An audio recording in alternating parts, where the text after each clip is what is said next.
नमस्कार। राज्य शिक्षा शोध एवं प्रशिक्षण परिषद बिहार पटना में आपका स्वागत है।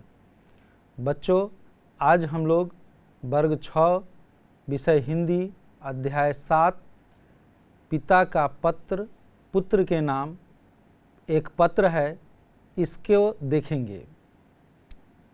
तो बच्चों, इससे पहले कि हम इस पत्र को देखें, हम आपसे एक प्रश्न करना चाहते हैं, जानना चाहते हैं कि हम कितने राष्ट्रीय दिवस मनाते हैं। सोचिए, बताइए। बिल्कुल सही, आपका जवाब सही है। हम लोग 3 राष्ट्रीय दिवस मनाते हैं: गणतंत्र दिवस, स्वतंत्रता दिवस और गांधी जयंती। सही बात, 2 अक्टूबर को हम लोग गांधी जयंती मनाते हैं। तो गांधी जी से ही संबंधित ये पत्र है जो उन्होंने अपने पुत्र के नाम लिखा है। तो आइए सबसे पहले हम लोग गांधी जी के जीवन परिचय को जानें। मोहनदास करमचंद गांधी का जन्म पश्चिमी भारत में गुजरात के एक तटीय नगर पोरबंदर नामक स्थान पर 2 अक्टूबर सन 1869 को हुआ था। उनके पिता करमचंद गांधी सनातन धर्म की पंसारी जाति से संबंध रखते थे और ब्रिटिश राज के समय काठियावाड़ की एक छोटी सी रियासत पोरबंदर के दीवान थे। गुजराती भाषा में गांधी का अर्थ है पंसारी, जबकि हिंदी भाषा में गंधी का अर्थ है इत्र फुलेल बेचने वाला, जिसे अंग्रेजी में परफ्यूमर कहा जाता है। उनकी माता पुतलीबाई वैश्य समुदाय की थी। पुतलीबाई करमचंद गांधी की चौथी पत्नी थी। उनकी पहली 3 पत्नियां प्रसव के समय मर गई थी। भक्ति करने वाली माता की देखरेख और उस क्षेत्र की जैन परंपराओं के कारण युवा मोहनदास पर वे प्रभाव प्रारंभ में ही पड़ गए थे, जिसने आगे चलकर महात्मा गांधी के जीवन में महत्वपूर्ण भूमिका निभाई। इन प्रभावों में सम्मिलित थे दुर्बलों में उत्साह की भावना, शाकाहारी जीवन, आत्मशुद्धि के लिए उपवास तथा विभिन्न जातियों के लोगों के बीच सहिष्णुता। बच्चों, तो ये हम लोग गांधी जी का जीवन परिचय देख रहे हैं। आपको बताया कि गांधी जी का जन्म 2 अक्टूबर 1869 ईस्वी को गुजरात के पोरबंदर में हुआ। इनके पिता राजकोट के दीवान थे, जो बहुत ही छोटा क्षेत्र था। गांधी जी के माता का नाम पुतलीबाई, जो इनकी माता है वो बहुत धर्मपरायण, सुशील और भक्तिमती थी। आगे देखते हैं। गांधी जी का जो ये पत्र है, गांधी जी ने अपने पुत्र को ये पत्र लिखा है, मनीलाल को। मनीलाल गांधी उनका दूसरा पुत्र थे। और ये गांधी जी जब दक्षिण अफ्रीका गए थे अपनी पढ़ाई पूरी कर लेने के बाद, जब उन्हें बुलाया गया था बाबा अब्दुल्ला के द्वारा, तो ये गए थे दक्षिण अफ्रीका में। गांधी जी को इसलिए बुलाया गया था कि वहाँ दक्षिण अफ्रीका में भारतीयों के ऊपर काफ़ी अत्याचार किया जाता था। काला गोरे का बहुत भेदभाव था और इस भेदभाव में आवश्यकता थी ऐसे एक वकील की जो भारतीयों का प्रतिनिधित्व करे और भारतीय को बचाए वहाँ के अत्याचार से। तो इसलिए गांधी जी वहाँ गए और उन्होंने दक्षिण अफ्रीका में भी सत्य और अहिंसा के द्वारा और असहयोग की शुरुआत करके अपना आंदोलन शुरू किया। और इस आंदोलन के दरमियान उन्हें बहुत सज़ा मिली, उन्हें जेल जाना पड़ा और जेल से ही ये पत्र इन्होंने लिखा है जो आपको बताया जा रहा है। प्रिटोरिया जेल से 25 मार्च 1909 को गांधी जी ने ये पत्र अपने पुत्र को लिखा। तो प्रिय पुत्र, प्रति मास एक पत्र लिखने और एक पत्र प्राप्त करने का अधिकार मुझे मिला है। अब मैं पत्र लिखूं किसे? मिस्टर रीच का, मिस्टर पोलक का, और तुम्हारा ख्याल मुझे बारी बारी से आया, लेकिन मैंने तुम्हें ही पत्र लिखना पसंद किया, क्योंकि पढ़ने के समय तुम्हारा ही ध्यान मुझे बराबर रहता था। मेरे बारे में तुम जरा भी चिंता मत करना। विशेष कुछ कहने का अधिकार मुझे नहीं है, मैं पूर्ण रूप से शांति में हूँ। बच्चों, यहाँ पर ये गांधी जी सोच रहे हैं पत्र लिखने से पूर्व कि मैं पत्र किसे लिखूं, मिस्टर रीच को लिखूं या मिस्टर पोलक को लिखूं या अपने पुत्र को लिखूं। क्योंकि जब भी पढ़ने के लिए जाते हैं तो उन्हें अपने प्रियजनों की याद आती है और उसमें सबसे ज़्यादा अपने पुत्र का याद आता है। तो वो इस असमंजस को दूर करते हैं और अपना पत्र पुत्र के नाम ही लिखना ज़्यादा उचित समझते हैं और वो पत्र लिख रहे हैं अपने पुत्र को आगे। मेरे बारे में तुम जरा भी चिंता मत करना, विशेष कुछ कहने का अधिकार मुझे नहीं है, मैं पूर्ण रूप से शांति में हूँ।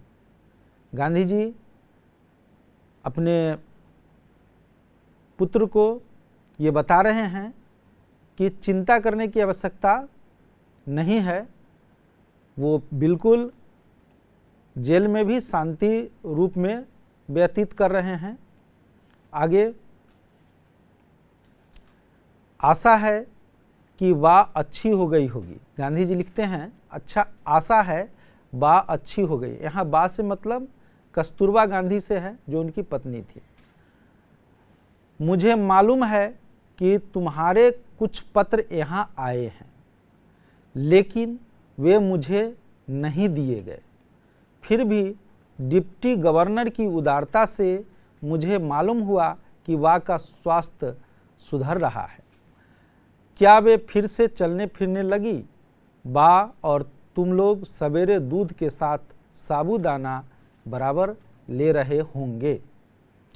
गांधी जी को, बच्चों, गांधी जी को ये चिंता है अपने पत्नी के प्रति भी, और वो अपने पत्नी कस्तूरबा गांधी के स्वास्थ्य को लेकर ज़्यादा चिंतित हैं।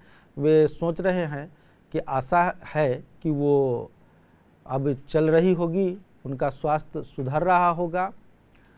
वो ये भी जान रहे हैं कि बहुत सारा पत्र उनको लिखा गया है, लेकिन वहाँ जेल में उनको प्राप्त नहीं हो सका।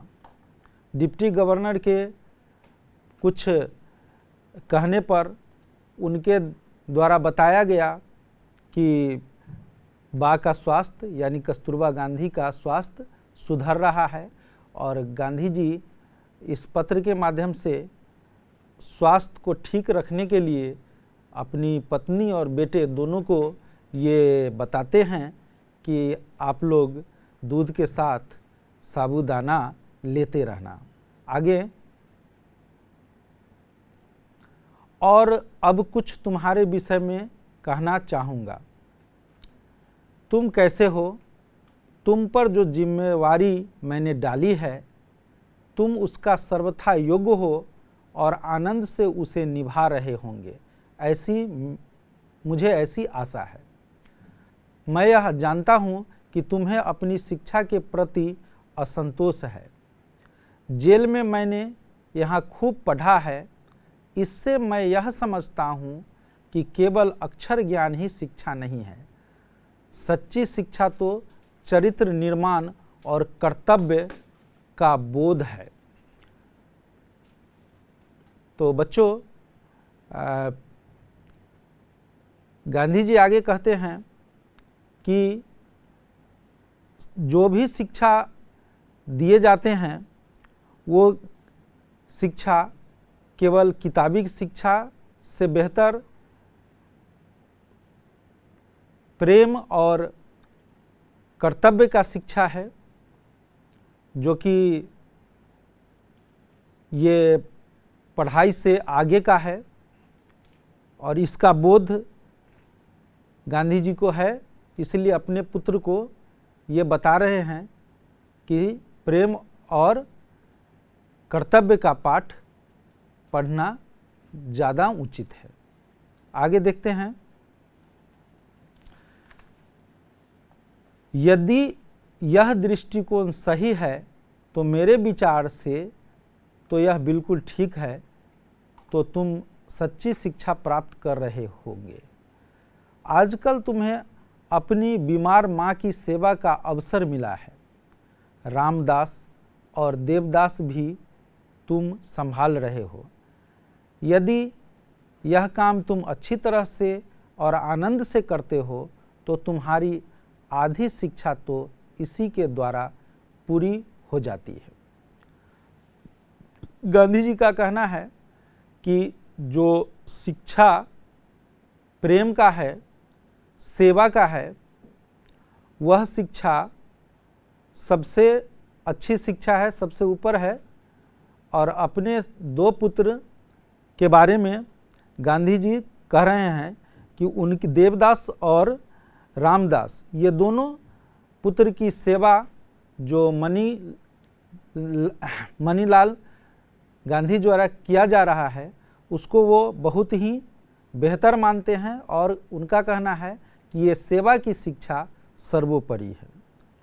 आगे,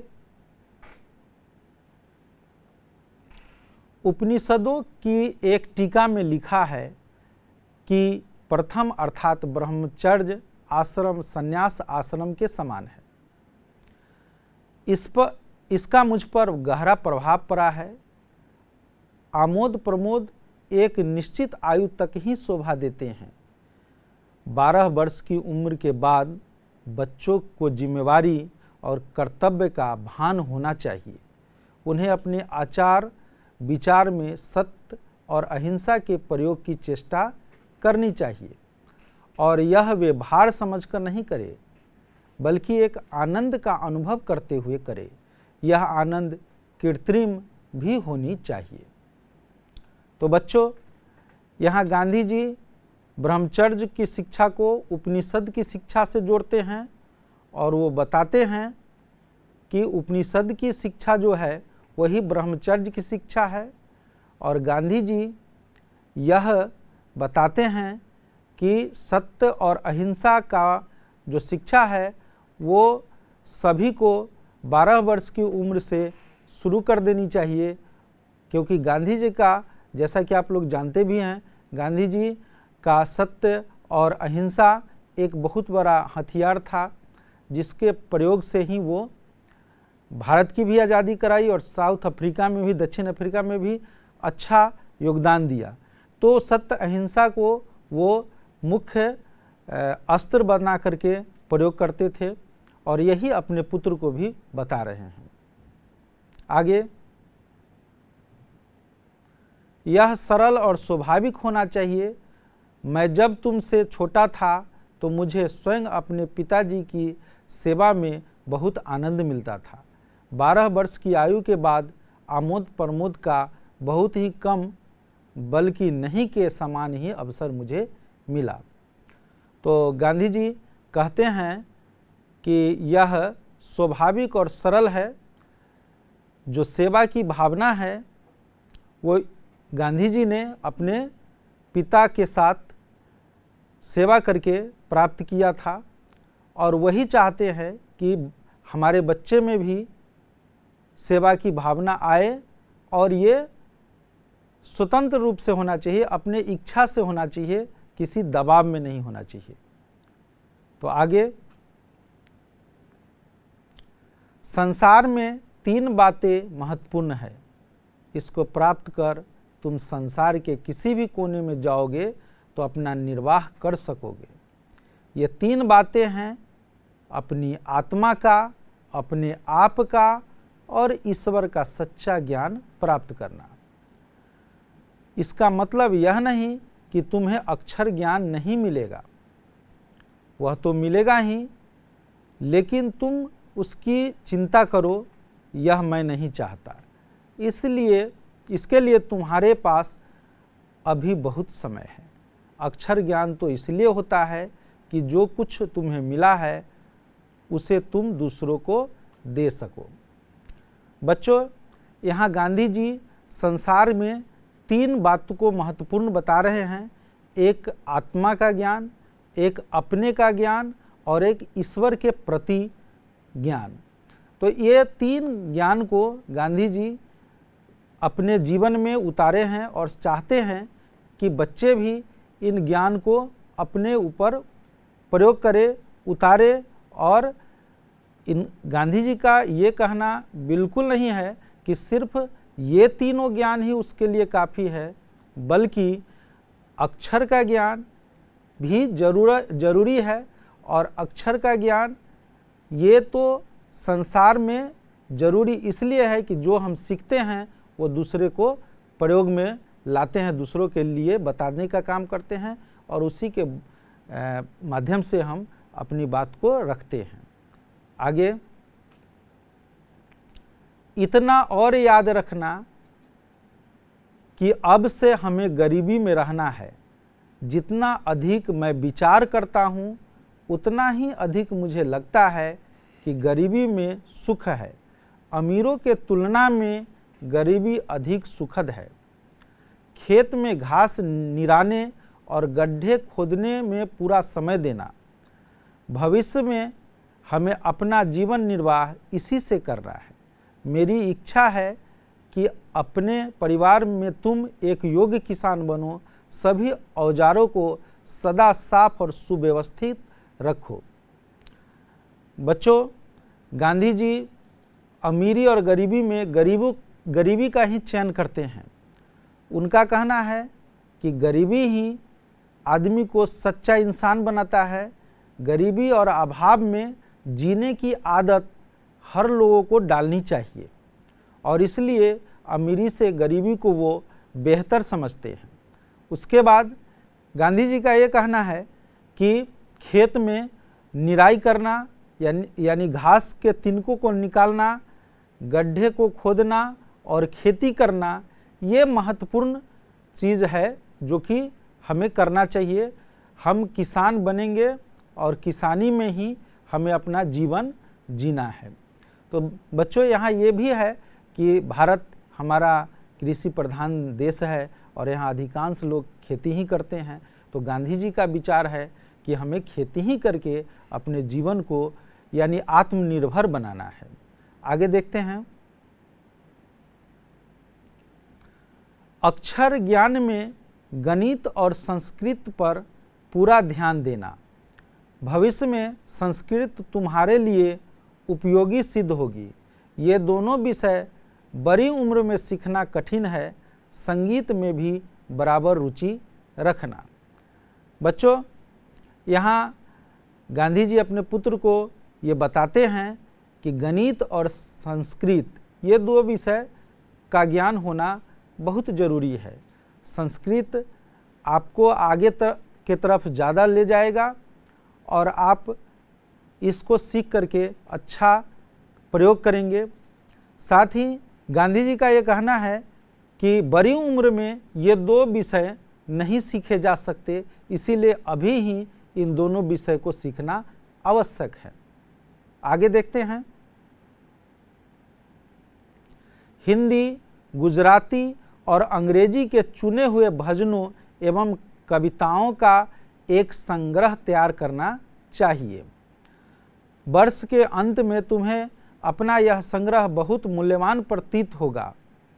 काम की अधिकता से मनुष्य को घबराना नहीं चाहिए और न यही सोचना चाहिए कि यह कैसे होगा और पहले क्या करूं। शांतचित्त से विचारपूर्वक तुमने यदि सभी सद्गुणों को प्राप्त करने की चेष्टा की तो वे तुम्हारे लिए उपयोगी, मूल्यवान, प्रमाणित होंगे। तुमसे मुझे यह भी आशा है कि घर के लिए तुम खर्च करते हो उसका पैसे पैसे का हिसाब रखते हो।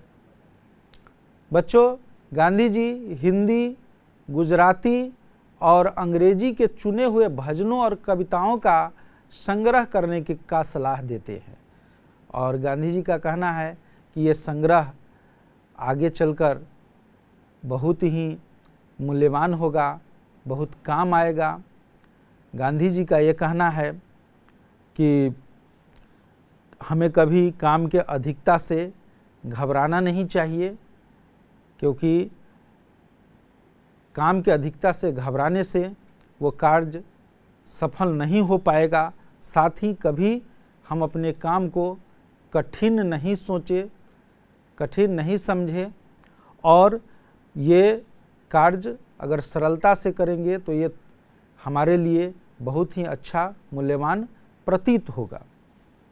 साथ ही साथ गांधी जी खर्च का हिसाब रखने के लिए भी सलाह देते हैं ताकि फिजूल खर्ची से बचा जा सके और एक एक पैसे का हिसाब रखकर जीवन में हर व्यक्ति सफल हो सकता है। आगे देखते हैं। मुझे यह भी आशा है कि तुम रोज शाम को नियम पूर्वक प्रार्थना करते होंगे और रविवार को भी श्री वेस्ट के यहाँ भी प्रार्थना में जाते होंगे। सूर्योदय से पहले उठकर प्रार्थना करना बहुत अच्छा है। प्रयत्न पूर्वक एक निश्चित समय पर ही प्रार्थना करनी चाहिए। यह नियमितता तुम्हें अपने जीवन में आगे चलकर बड़ी सहायक सिद्ध होगी।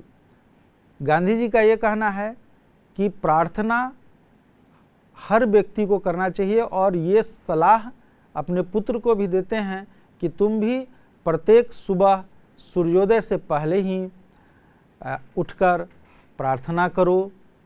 प्रार्थना करने के लिए तुम निश्चित रूप से सही समय पर श्री वेस्ट के यहाँ जाते रहे होगे, वहाँ जाकर तुम प्रार्थना करते होगे, ऐसा अनुमान लगाते हैं और उनका कहना है कि प्रार्थना करना जरूरी है। ये अपने जीवन में आगे सिद्ध बनाएगा और सफल बनाएगा। तो आगे इस पत्र को पढ़कर अच्छी तरह समझ लेने के बाद मुझे जवाब देना। जवाब जितना लंबा हो चाहो उतना लिख सकते हो। अंत में मैं अपने प्रेम सहित यह पत्र समाप्त करता हूँ। गांधी जी अब इस पत्र के संदर्भ में कहते हैं कि इस पत्र का जो जवाब है वो चाहे जितना बड़ा हो सके उसको लिख सकते हो। जवाब बड़ा लिखा जा सकता है, यही और प्रेम सहित गांधी जी अपना पत्र को समाप्त करते हैं। तो बच्चों, ये गांधी जी का पत्र है जो गांधी जी ने लिखा अपने पुत्र के नाम। इस पाठ में जो कठिन शब्द हैं उनका शब्दार्थ हम लोग देख लेते हैं। आमोद प्रमोद, जिसका अर्थ है सुख चैन। सुव्यवस्थित, जिसका अर्थ है अच्छी व्यवस्था से युक्त। आगे है भान, जिसका अर्थ है ज्ञान बोध। आगे सद्गुण, आप लोग जानते ही होंगे सद्गुण का। सद अच्छा और गुण, अच्छा गुण सद्गुण। कृत्रिम अर्थात बनावटी, जिसे निर्माण किया जाता है। बच्चों, आगे है शांतचित्त। शांतचित्त का मतलब है शांत हृदय वाला, और निराना मतलब निकोनी। अब आगे हम लोग इस पाठ से संबंधित कुछ अभ्यास को देखते हैं। उम्मीद है आप लोग अच्छी तरह से इस अभ्यास को कर पाएंगे। देखते हैं अभ्यास के जो प्रश्न है वो है, निम्नलिखित प्रश्नों के 4 विकल्प दिए गए हैं। सही विकल्प के सामने सही का चिन्ह लगाइए। तो बच्चों यहाँ आपको एक प्रश्न दिख रहा है जिसमें इसका 4 विकल्प भी दिया गया है। इस चारों विकल्प से आपको चुन करके बताना है। पहला जो प्रश्न है उसमें गांधी जी ने अपने जिस पुत्र को पत्र लिखा उसका नाम क्या था, ये बताना है। तो जैसा कि मैं पाठ के शुरू में ही आपको बताया था, आप लोग ध्यान दीजिए कि इस का क्या जवाब होगा। गांधी जी ने ये पत्र किसे लिखे थे? जी बिल्कुल सही आप लोगों का जवाब है। गांधी जी ने अपना ये पत्र मनीलाल गांधी को लिखा था। अपना द्वितीय पुत्र मनीलाल गांधी को गांधी जी ने यह पत्र लिखा था। ये आपका जवाब बिल्कुल सही है। पाठ के शुरुआत में ही मैंने बता दिया था आपको। तो बहुत अच्छा। अब हम अगले प्रश्न की तरफ देखते हैं। बच्चों दूसरा प्रश्न है, गांधी जी ने यह पत्र कहाँ से लिखा? तो ये जगह का नाम शुरू में ही आपको बताया गया था। आप सोचिए कि गांधी जी ने ये पत्र कहाँ से लिखा था। ये कहाँ की घटना है? बिल्कुल सही जवाब है आपका। ये पत्र गांधी जी ने प्रिटोरिया जेल से ही लिखा था। तो सही जवाब है आपका प्रिटोरिया जेल से। तो ये बहुत सही जवाब आप लोगों का है। आप लोगों ने ध्यानपूर्वक पाठ को देखा है, सुना है। आगे हम अगला प्रश्न है, गांधी जी ने यह पत्र कब लिखा? तो बच्चों आपको बताना है कि गांधी जी ने यह पत्र कब लिखा। सोचिए। बिल्कुल सही, आपने सही सोचा। ये याद रखने से संबंधित प्रश्न है। गांधी जी ने अपना यह पत्र 25 मार्च 1909 को ही लिखा था, जो जवाब बिल्कुल सही है। बच्चों आगे हम लोग अगला प्रश्न देखेंगे। प्रश्न है, बा उपनाम से किसे जाना जाता है? तो बच्चों बा उपनाम से पाठ के शुरुआत में ही आपको पता है कि गांधी जी ने बा के स्वास्थ्य के बारे में भी पूछा था। तो आपको याद आ गया होगा। अब स्वास्थ्य के बारे में जैसे ही मैंने हिंट्स दिया आपको, ये आपको पता चल गया कि ये किसके नाम से है। तो बिल्कुल सही है जवाब आपका। गांधी जी ने बा उपनाम से संबोधित किया है किसे? अपनी पत्नी कस्तूरबा को। तो बच्चों आशा है यह गांधी जी का जो पत्र है वो आपने अच्छी तरह से पढ़ा, जाना और निश्चित रूप से गांधी जी द्वारा बताए गए सारी बातों जो अपने पुत्र को उन्होंने पत्र के माध्यम से लिखा है, हमें भी अपने जीवन में उतारनी चाहिए। हमें भी उसका अनुकरण करना चाहिए और हम लोग इसे अपने जीवन में उतारें। यही संदेश आप लोगों को दे रहा हूँ। तो इसी के साथ आज का ये पाठ समाप्त करते हैं। अगले वर्ग में पुनः उपस्थित होंगे। तब तक के लिए धन्यवाद।